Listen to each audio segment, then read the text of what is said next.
Now, everybody knows not to share their lunch with a bear because the bears start to figure out that the food comes from the people and then you've got a real problem. But did you know lizards can do the same thing? You're gonna see a lace monitor that is so sure that Steve's got some lunch in his pocket, he actually dives in the water just to try to get it. Fraser Island is home to over 40 freshwater lakes, and this is Lake Boomergen, the largest perch lake in the world. And here is a lace goanna sitting over the top watching for a feed around the lake. And as I cruise around with my camera looking for wildlife to film, he thinks that I might be a food source. The Croc Files proves that I take a few bites from lace goannas, and I certainly don't want to take a bite from this one, even though he thinks my nose might be edible. Let's see. Flicking, flicking. He can't quite work it out. He's never seen a bloke in goggles and a snorkel. Here he comes. Nope, I'm going back to the edge. Maybe I can eat it. Here he comes again. Nope, I'm going back. Yes, nope. He's not sure. Here he comes. Look out, Steve-O. He's going to latch onto you. He's trying to eat my nose. Whoa! Safest thing to do if a lace goanna's going to eat your nose is duck under the water. Hang on. Go, Steve. Duck under. He can't get me under the water, and he quickly heads straight back to the bank. Lace goannas have got sharp teeth, and I'd hate to take a bite on the face. Look at this. He swims just like a crocodile.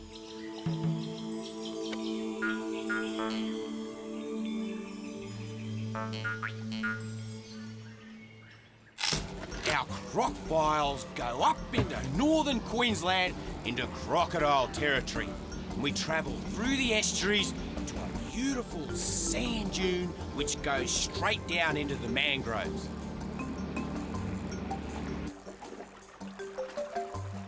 This place is alive with wildlife, and our little dog Suey, she's come along to help us to find some of the wildlife. She just loves it. And this sand goanna sees us before we see it, and it retreats down into its burrow. Sand goannas are one of the biggest and best burrowing lizards of Australia. And being a goanna, they're also amongst the largest lizards in the world. Ah, there it is. After locating it, I just gently grab hold of its tail and I'm able to tickle it in and around its legs until it releases its grip, and gently we pull it out of its burrow, and what a beauty! It's a big male, and it's sticking its tongue out trying to sense the air and work out what we are.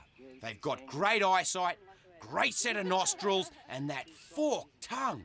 Beautiful pinky blue forked tongue, and it's forked to pick up air particles. They smell with their tongue.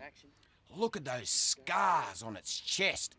Male sand goannas will fight throughout the year. They'll use those big, heavy, muscular legs to get up and fight with other males. They'll fight for territory, they'll fight for females.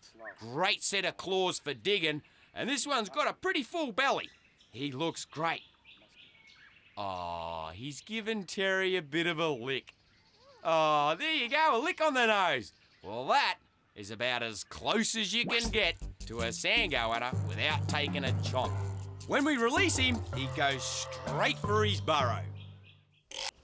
Wow, that was one big daddy of a sand goanna. Now, I think he's definitely in the mood for food. So if we have a look around, we might discover that eggs are on the menu. As our search continues, we get to see a very integral part of the sand goanna's life cycle. In this dirt, you see that movement? That little bit of vibration happening in the sand. It's sand goanna eggs, and they're hatching. As I gently push the dirt back, a little baby sand goanna sticks his tiny little head out of the dirt. They're hatching out of eggs.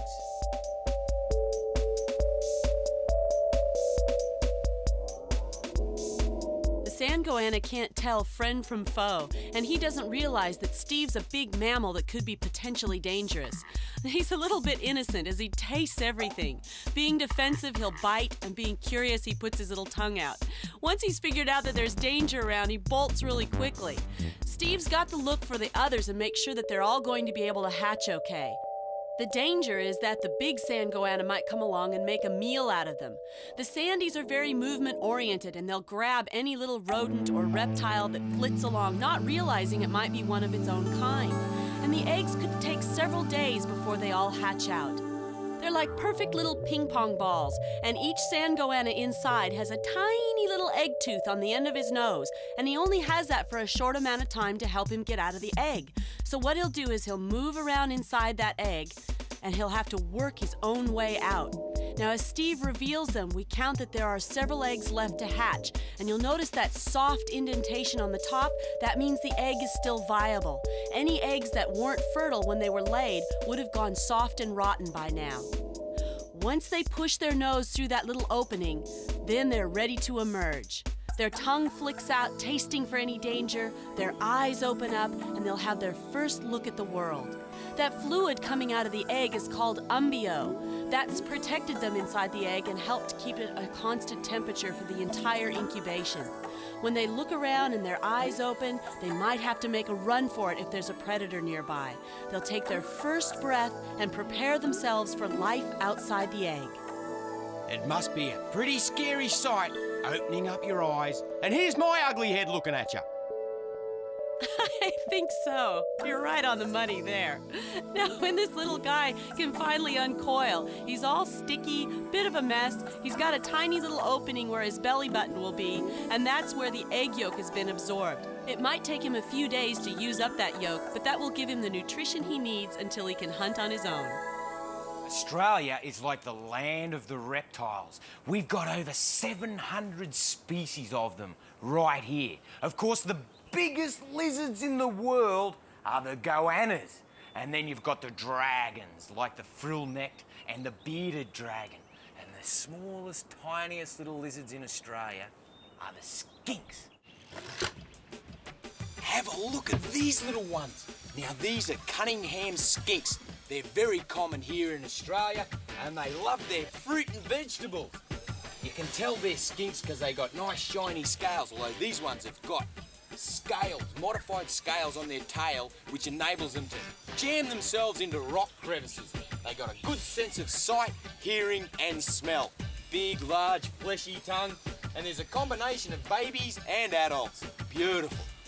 Some skinks are brightly coloured. You can see this rock skink has got a bright orange flank, and he uses that to attract the girls. Once the girls see his orange jacket, they go, woo, and fall in love with him. Beautiful little lizard. Ah, let's give him a pat under the throat. He's a beauty. Okay, little one. Now you make a run for it up this rock. You can hear the crackling of the leaves under our feet. This recent crocodile vision is in Cape York Peninsula just before the wet season. This little dragon is gravid, which means she's got a belly full of eggs.